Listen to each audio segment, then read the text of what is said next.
great Frank Vernuccio joining us today here on the telephone. And Frank, I understand that you're getting ready to hide the turkey, so Cuomo doesn't know what's going on. Well, of course, residents in states like New York and California are hiding the turkey. Governors in those states are telling you can't have more than X number of people in your house at Thanksgiving. And so some supermarkets are talking about not carrying those large turkeys that people are used to buying. Wow. So it's the year of the great turkey shrinkage. That's awesome. Yes.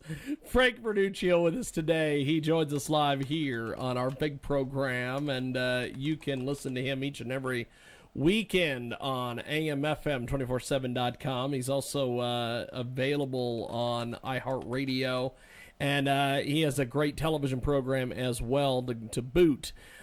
So, Frank, I want to talk about this Middle East, this double warning shot to Biden. Israeli Prime Minister Benjamin Netanyahu's lightning flight to an enemy state of Saudi Arabia, or as I like to refer to them, the head of the snake for the New World Order, for a several-hour meeting with Crown Prince Mohammed bin Salman and U.S. Secretary of State Mike Pompeo, has aroused curiosity, not just in the Middle East, but internationally as well. What was the nature of this lightning-fast trip? What are your sources telling you? Well, what occurs that the advances in peace in the Middle East during the Trump administration are in danger of being vacated by a Biden administration. You remember that the Obama-Biden administration tilted heavily towards Iran and away from states like Saudi Arabia, Israel, Jordan, and Egypt. So what this lightning-fast meeting was all about was saying that they will not accept a go-back to the days of tilting towards Iran. That was a disaster for the Middle East. It was during the Obama administration, of course, that ISIS became a great power, that Iran really exerted its muscle. So the nations of the Middle East are deeply worried that a United States under Biden that tilts towards Iran could cause massive disorder and the threat of imminent major conflict in that part of the world.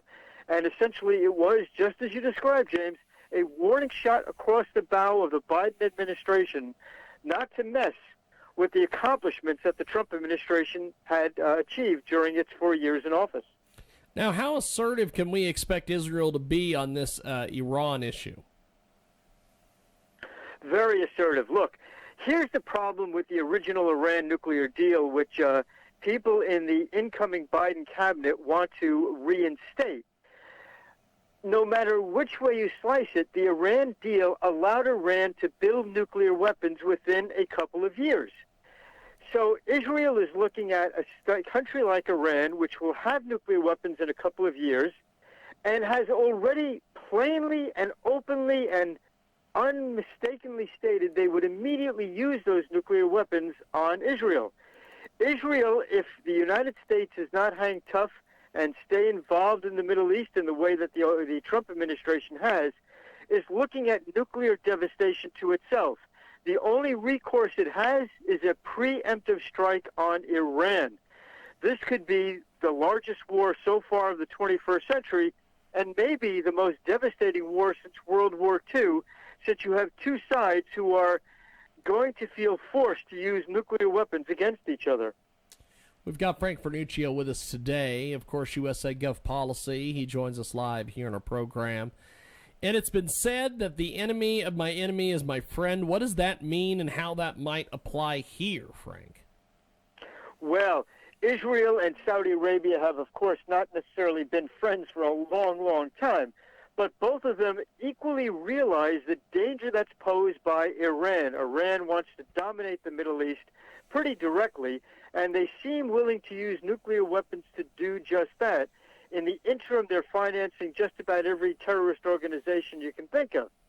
So when Saudi Arabia looks at Iran and sees what it's doing, then looks at Israel, and they're saying, what the heck are we worried about Israel for? They've never made the moves on us.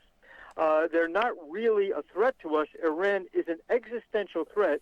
So nations that once thought of each other as enemies, Saudi Arabia and Israel, now realize that they're on the same side, and frankly have been on the same side without realizing it for a long, long time.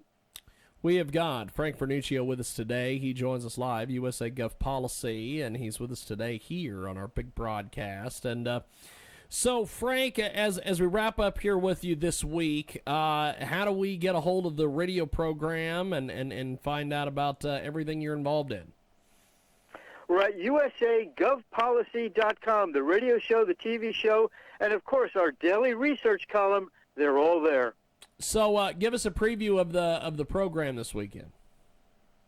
Well, we're going to be talking a lot about the fairness of the election and a very unusual possibility. Since research and analysis of elections can take some time, as any legal investigation would, it is possible, James, that we could have Biden sworn in on January 20th and then find out weeks or months later that his election was illegitimate based on cheating.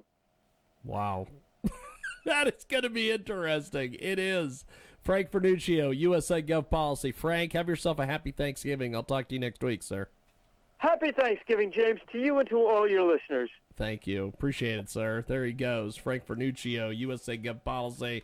We are going to take a brief time out here. And when we come back, we have got more coming up. It is the world famous Jiggy Jaguar radio broadcast back here in a few moments.